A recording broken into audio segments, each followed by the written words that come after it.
Ici, bien sûr, une belle maison Nanbu Jikin, ici avec la préfecture d'Iwate, préfecture bien sûr extrêmement connue du nord du Japon, qui propose des sakés d'usage très gastronomique. Une belle préfecture qui, je pense, avec cette maison connue et reconnue, eh bien, va nous proposer des choses assez merveilleuses. On va voir, bien entendu. C'est aujourd'hui la première dégustation d'Iwate.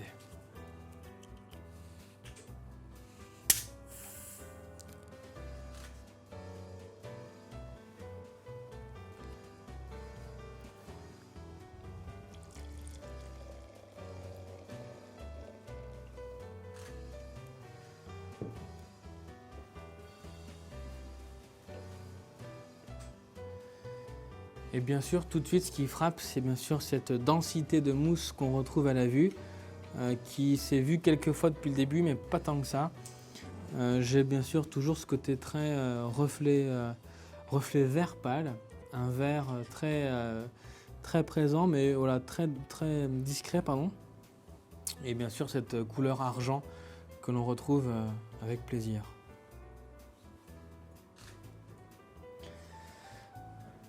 Un nez très surprenant de coquelicot. Le coquelicot, qui est une fleur rouge française magnifique, presque de bonbons anglais également. Ce côté un petit peu harlequin qu'on aime beaucoup. Et le coquelicot reste pour moi assez complice de cette aromatique. La fleur, mais surtout le côté exotique. On a ici quelque chose de très avenant, de complexe, mais de très joli, de très expressif également. J'ai la sensation d'avoir quelque chose aussi d'assez présent. C'est-à-dire qu'il y a une belle intensité, une belle très prononcée, et c'est toujours sur le côté très exotique, presque fruits jaunes, presque même l'abricot, la violette aussi en fleurs.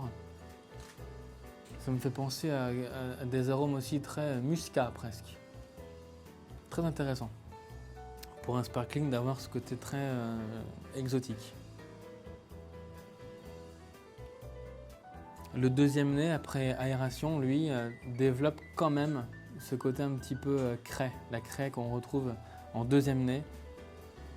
Mais c'est un nez qui est toujours dominé par l'exotique, c'est certain. Très joli, belle intensité, belle prononciation, c'est très bien.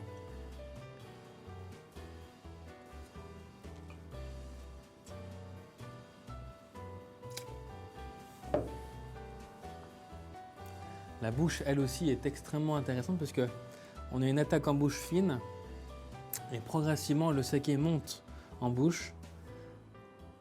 Il est intéressant parce que là, en bouche, on a des arômes totalement différents du nez. On n'a plus du tout le côté exotique du nez. On part sur quelque chose d'assez frais, d'assez net. C'est pas ça, mais j'ai presque des arômes de saké cru, vous voyez. Je sais que c'est pas du tout cru, mais j'ai cette sensation nama en bouche qui est assez étonnante, rafraîchissante, clean. La pierre revient, mais c'est vraiment pour moi une vraie rupture avec le nez qui est très exotique et la bouche qui est très droite, très fine.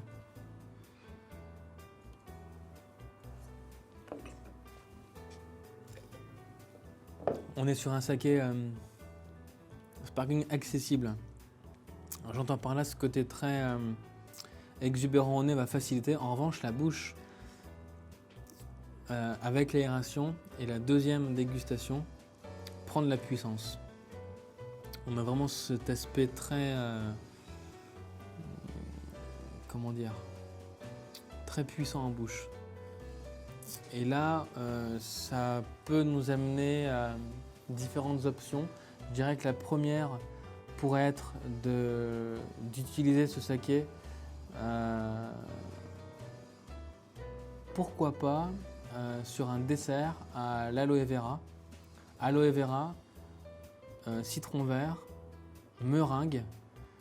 C'est un peu comme une pavlova mais aux agrumes. Je pense qu'il y a un vrai accord parce que la pavlova, c'est toujours une meringue très dense, un petit peu de sucre, etc. Avec l'exotisme du nez, c'est intéressant. On peut aussi imaginer plusieurs choses en termes d'assiette. Pourquoi pas un poisson que j'aime beaucoup, qui est le rouget. Le rouget qui est un poisson de Méditerranée avec sa bisque. Donc la bisque, c'est la sauce du rouget qu'on utilise avec les têtes. Je pense qu'il y a un vrai accord avec les légumes méditerranéens pour l'aspect exotique. Notamment, imaginez pourquoi pas la fameuse bouillabaisse de Marseille, en France, toujours très connue. Avec ce rouget, c'est un poisson très aromatique, avec une belle structure, où le vin blanc ne marche pas. Donc à la place du vin blanc, je propose ce sparkling saké qui a la puissance en bouche, qui a l'aromatique, l'exotisme, et ça c'est intéressant. C'est une cuisine de Provence, française, du sud de la France, qui pourra à mon avis être très intéressant. Et sur la tomate, pour rappeler ce côté très sucre, intéressant.